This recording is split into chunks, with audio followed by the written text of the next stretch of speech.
the fact that someone would actually use a prop, a black woman, in this chamber, in this committee, is alone racist in itself. Donald Trump is setting a precedent. Mr. Chairman, I ask that her words be taken down. Donald Trump is setting a precedent. I reclaim my time. Mr. Chairman, Trump is setting a precedent. Mr. Chairman. Mr. Cohen, with this, do you think the President of the United States is making decisions in the best interest of the American people? No, I don't. Especially those you said that he used horrible words about, like African Americans, Muslim Americans, and immigrants? Yes. Just to make a note, Mr. Chairman, just because someone has a person of color, a black person working for them, does not mean they aren't racist.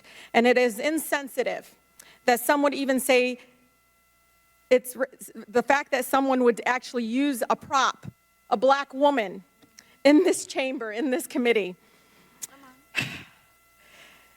is alone racist in itself. Donald Trump is setting a precedent. Mr. Chairman, I ask that her words be taken down. President, I reclaim my time. Mr. Chairman, Trump is setting a precedent. Mr. Chairman, that the highest office can be attained. Mr. Chairman, the rules are clear. Activity.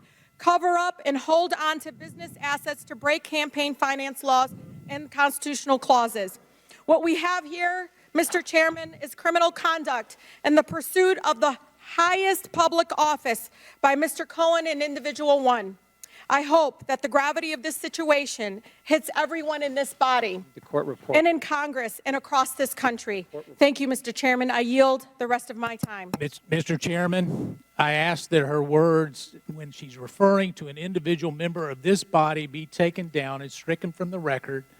I'm sure she didn't intend to do this, but if anyone knows my record as it relates, it should be you, Mr. Chairman.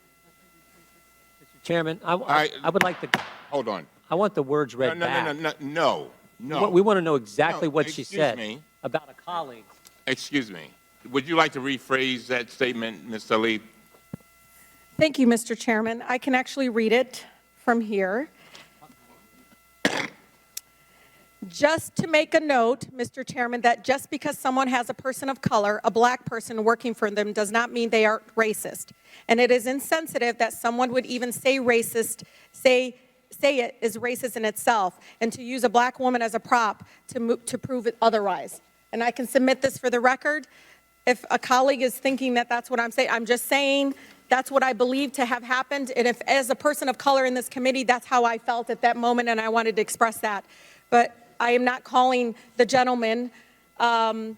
Meadows, a racist for doing so. I'm saying that in itself, it is a racist act. Well, I hope not, Mr. Chairman, because I need to be clear on this particular.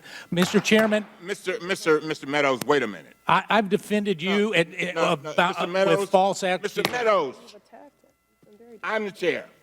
Yes, sir, you are. Thank you. Right. I will clear this up. Now, Ms. Talib, I want to make sure I understand. You were not intending to call Mr. Meadows a racist, is that right?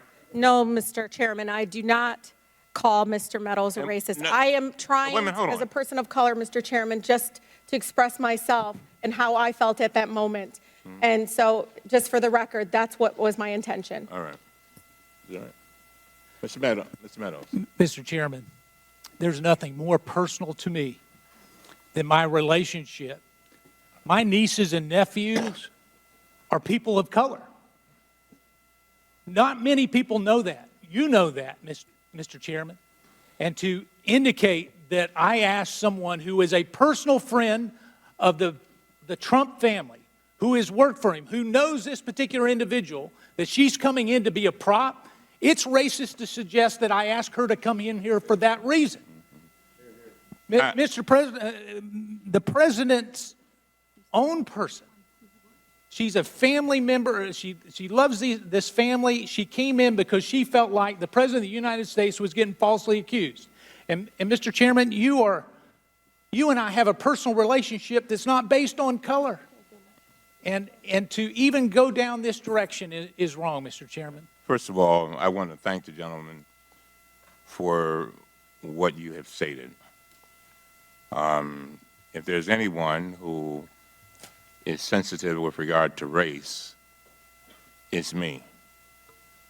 Son of former sharecroppers that were basically slaves. So I get it. I listened very carefully to Ms. Talib, and I think, and I don't want to, I'm not going to put words in her mouth, but I think she said that she was not calling you a racist.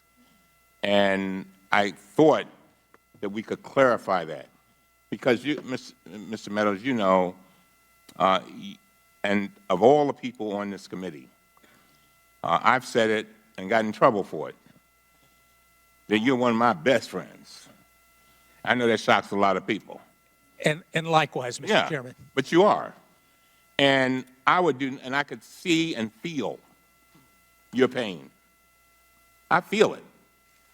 And so, and I don't think Ms. Talib intended to cause you that kind of pain and that kind of frustration. Did you have a statement, Ms. Talib? I'm going to yield to you. We can just straighten this up. Mr. Chairman, and to my colleague, Mr. Meadows, that was not my intention, and I do apologize if that's what it sounded like, but I said someone in general.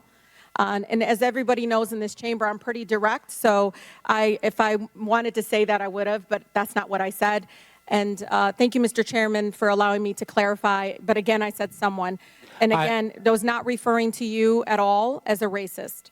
Well, I thank the gentlewoman for her comments. I thank the chairman for working to clarify this, and I appreciate the chairman's intervening. Now, to the gentleman, first of all, thank you for allowing us to resolve that.